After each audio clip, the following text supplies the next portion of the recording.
शेठ विद्या मंदिर English high school CBSE की संस्कृत कक्षा 8वीं में आज हम व्याकरण कक्षा में समास के तीसरे भाग का अध्ययन करेंगे। समास का सामान्य अर्थ संक्षिप्त करना, जो कि मैं पहले भी आपको बता चुकी हूँ, और एक बार फिर से हम समास के बारे में देखेंगे कौन कौन से समास के कितने प्रकार का है, जो कि हम पहले पढ़ चुके हैं। समास, तत्पुरुष समास, कर्मधारय समास, द्विगु समास, द्वंद्व समास, बहुब्रीहि समास, अव्ययी भाव समास। तत्पुरुष समास में हमने विभक्ति के अनुसार पढ़ा, उसके बाद न्य तत्पुरुष पढ़ा, उपमान उपमेय पढ़ा। ये सारे तत्पुरुष समास का ही एक भाग है। कर्मधारय समास को कुछ लोग अलग मानते हैं और कुछ लोग तत्पुरुष समास का ही एक भाग मानते हैं।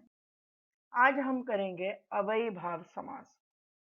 पूर्व पद प्राय अव्यय होता है। अव्यय का अध्ययन हम कर चुके हैं। इस समास में समस्त पद नपुंसकलिंग जैसा होता है। अंतिम दीर्घ स्वर हर स्वर में बदल जाता है, जैसे उपनगरम, नगरस्य समीपम, नगर के समीप। निर्जलम, जलस्य अभाव, जल का अभाव। उपनदी, नद्या समीपम, नदी के समीप। अनुगुणम, गुणा नाम योग्य, गुणों के योग्य। यथा बल्लम, बल्लम अंतिक्रम में। आपने ये याद रखना कि समीप होता है तो उसके साथ उप लगता है, किसी चीज का अभाव होता है तो उसके साथ निर आएगा। अगर समीप है, देखो नदी के साथ उसने यहाँ पर उप लगा और नदी के साथ उसकी षष्ठी विभक्ति लगी। यहाँ पर अव्ययी भाव समास में षष्ठी विभक्ति का प्रयोग किया जाता है। अनु का अर्थ होता है योग्य, गुणों के योग्य। यथा बलम, जिस प्रकार से हमारा बल है, जिस प्रकार से हमारी शक्ति। अव्ययी भाव की परिभाषा पढ़ेंगे। जब विभक्ति आदि अर्थों में वर्तमान अव्यय पद का सुबंत के साथ नित्य रूप से समास होता है तो वह अव्ययी भाव समास होता है, अथवा इसमें ये जानना बहुत जरूरी।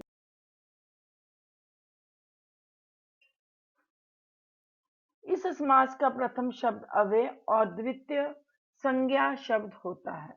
पहला शब्द जो तो अव्यय होता है और उसके बाद दूसरा जैसे संज्ञा होता है, जैसे आपने उपगंगम पढ़ा था। पहला आपका अव्यय है और दूसरी संज्ञा है। अव्यय शब्द के अर्थ की अर्थात पूर्व पदार्थ की प्रधानता होती है। समास के दोनों पद मिलकर अव्यय हो जाते हैं। जब दोनों आपस में मिल जाते हैं तो वो अव्यय का रूप धारण कर लेते हैं। अव्ययी भाव समास नपुंसकलिंग के एक वचन में होता है। अव्ययी भाव समास जब भी हम करते हैं वो नपुंसकलिंग एक वचन में ही होता है। अव्ययी भाव समास के उदाहरण। अव्यय पदम, अव्यय से अर्थ, अव्यय का अर्थ, इसका अर्थ हुआ विग्रह समस्त पदम। अधि सप्तमी विभक्ति अर्थ है। हरो इति, अधि हरि। उप समीपार्थे, इसका अर्थ है कि समीप के अर्थ में। कृष्ण से समीपम, कृष्ण के समीप। उपकृष्णम। देखिए यहाँ पर पहले क्या है, जैसे हमने परिभाषा में पढ़ा था, यहाँ पर उप है और उसके बाद कृष्ण। उप जो अव्यय है, कृष्ण जो है हमारी संज्ञा है। अनु योग्यता अर्थ है, किसी की योग्यता के अर्थ में हम लोग अनु का प्रयोग करते हैं, और पश्चात के अर्थ में भी उसका प्रयोग किया जाता है। जैसे अनु रूप से योग्यम, अनुरूपम। अगर यहाँ पर रथ से पश्चात होता है तो अनुरथम हो जाता है। प्रति विप्सा के अर्थ में दिनम दिनम प्रति, यहाँ पर सप्तमी विभक्ति का भी प्रयोग किया जाता है। दिने दिने प्रति, ठीक है, प्रतिदिनम। निर, निर का यहाँ पर किसी चीज का अभाव हो, कमी हो, वहां पर निर का प्रयोग किया जाता है। मक्षिका नाम अभाव, निर्मक्षिकम। जैसे जना नाम अभाव, निर्जनम, ठीक है। यथा अंतिक्रम अर्थ है, यहाँ पर अंतिक्रम के अर्थ में यथा का प्रयोग किया जाता है।